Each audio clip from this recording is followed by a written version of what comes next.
Bismillahirrahmanirrahim. Assalamualaikum warahmatullahi wabarakatuh. Selamat pagi anak-anak semua. Semoga dalam keadaan sehat dan tetap semangat dalam belajar.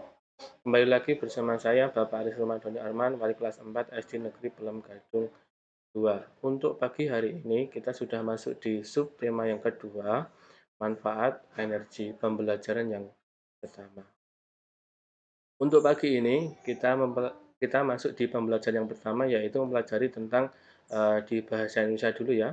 Ada teks petunjuk. Nah, di teks petunjuk ini ada beberapa hal yang perlu kita ketahui. Yang pertama ada isi, ada tujuan, ada kalimat yang digunakan, dan ada hal-hal yang perlu diperhatikan dalam membuat teks petunjuk. Nah, yang pertama ada isi. Jadi isi itu adalah arahan untuk melakukan sesuatu. Yang kedua ada tujuan, menjelaskan penggunaan atau pembuatan sesuatu. Yang ketiga ada kalimat yang digunakan, itu adalah kalimat perintah. Dan hal-hal yang perlu diperhatikan dalam membuat teks petunjuk yang pertama adalah cara atau petunjuk disajikan berurutan. Yang kedua, bahasa yang digunakan jelas dan mudah dipahami. Contoh sederhana teks petunjuk itu adalah di balik bungkus mie instan. Jadi di balik bungkus mie instan itu ada petunjuk untuk membuat mie instan. Jadi kalau anak-anak ingin membuat mie instan, di balik bungkusnya itu ada petunjuk, silahkan diikuti untuk membuat mie instan.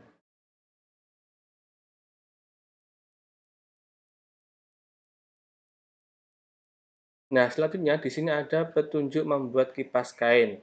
Jadi, petunjuknya yang pertama, siapkan kain, beberapa bilah bambu, panjangnya kurang lebih 27 cm, lebar 1 cm, dan tebal 2 mm, kawat kecil, paku, lem, dan kayu, dan gunting. Yang kedua, lubangilah semua bilah bambu di salah satu ujungnya. Hati-hati saat melubangi bilah bambu. Mintalah bantuan gurumu atau orang tuamu jika kamu merasa kesulitan. Yang ketiga, tumpuklah bilah bambu, lalu masukkan kawat dan lubang untuk menyatukan bilah bambu. Yang keempat, rentangkan bilah bambu di atas kain. Gambarlah pola kipas pada kain sesuai dengan lebar bilah bambu yang telah direntangkan. Yang kelima, guntinglah kain sesuai pola. Yang keenam, letakkan kain di atas rentang bambu dan rekatkan dengan lem. Yang tujuh, diamkan selama beberapa menit untuk mengeringkan lem. Dan yang terakhir, kipas kain buatanmu siap digunakan. Nah, ini adalah contoh petunjuk membuat kipas kain. Jadi anak-anak nanti di rumah tugasnya adalah, tugas SBK adalah membuat kipas kain. Boleh dibantu orang tuanya atau dikerjakan bersama teman-teman yang ada di dekatnya. Sekarang kita masuk di muatan IPA tentang perubahan bentuk energi dalam kehidupan sehari-hari. Jadi di bumi yang perlu kita ingat adalah sumber energi terbesar adalah matahari. Semua makhluk hidup membutuhkan energi dalam kehidupan sehari-hari. Begitupun dengan manusia. Manusia dapat melaksanakan aktivitas dengan lancar jika kebutuhan energi tercukupi. Manusia mendapatkan energi dari makanan yang dikonsumsi. Tidak hanya manusia dan makhluk hidup lainnya, peralatan yang ada di sekitar kita juga membutuhkan energi untuk dapat difungsikan. Salah satu sifat energi adalah dapat berubah bentuk. Demikian pula dengan energi listrik. Energi listrik banyak digunakan karena dapat diubah menjadi bentuk energi lain. Energi listrik dapat diubah menjadi cahaya, panas, gerak, dan bunyi. Nah, berikut contoh-contoh perubahan bentuk energi dalam kehidupan sehari-hari. Nah, di sini ada alat elektronik yang kita gunakan sehari-hari memanfaatkan perubahan bentuk energi. Nah, di sini ada contoh yang pertama, energi listrik menjadi energi panas. Di sini contohnya ada setrika, rice cooker, dan oven, dan banyak yang lainnya. Yang kedua ada energi listrik menjadi energi gerak, misalnya kipas angin dan blender. Terus di sini ada energi listrik diubah menjadi energi cahaya, misalnya lampu pijar dan neon.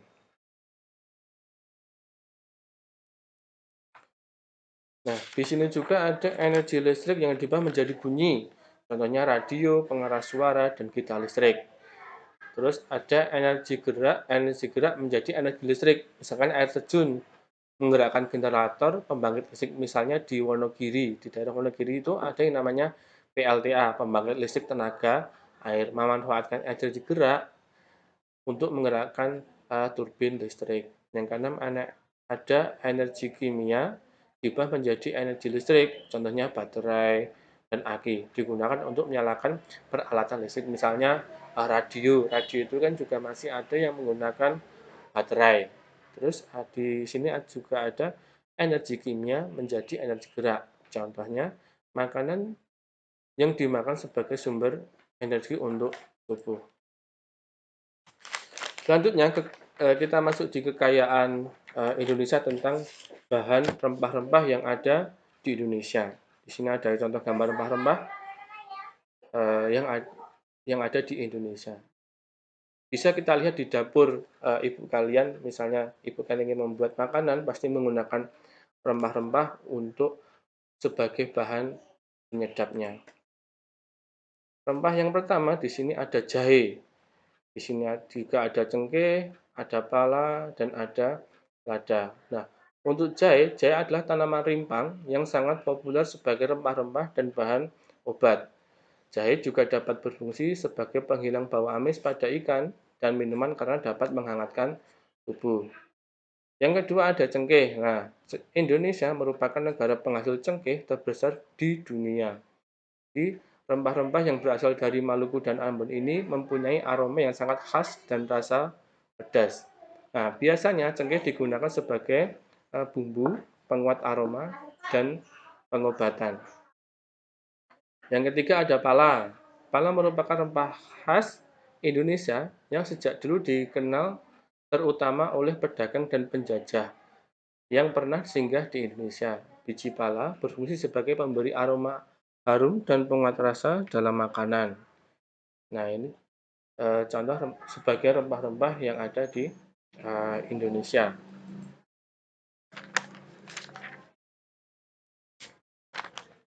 Selanjutnya di sini ada kemiri, di sini juga ada ketumbar, dan juga ada jintan. Jadi kalau kemiri berkulit keras dan biasa dimanfaatkan dagingnya.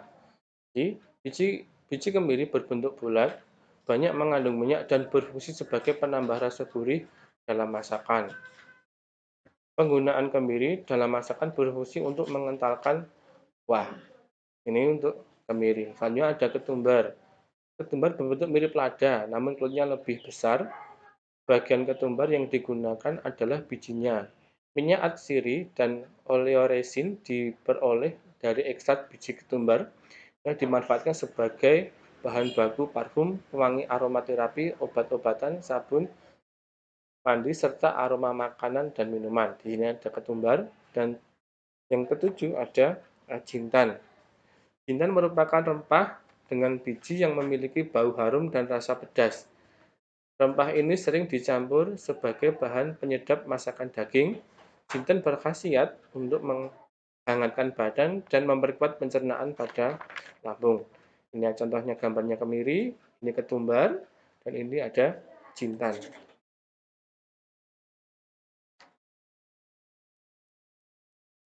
Nah, di sini ada kapulaga, di sini juga ada kayu secang, dan yang terakhir ada kayu manis.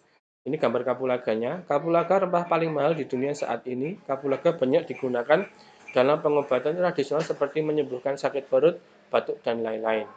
Di sini kayu secang.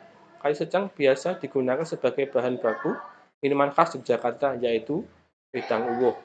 Mengkonsumsi kayu secang akan membantu menurunkan kadar lemak, obat diare, batuk, dan sebagai antioksidan.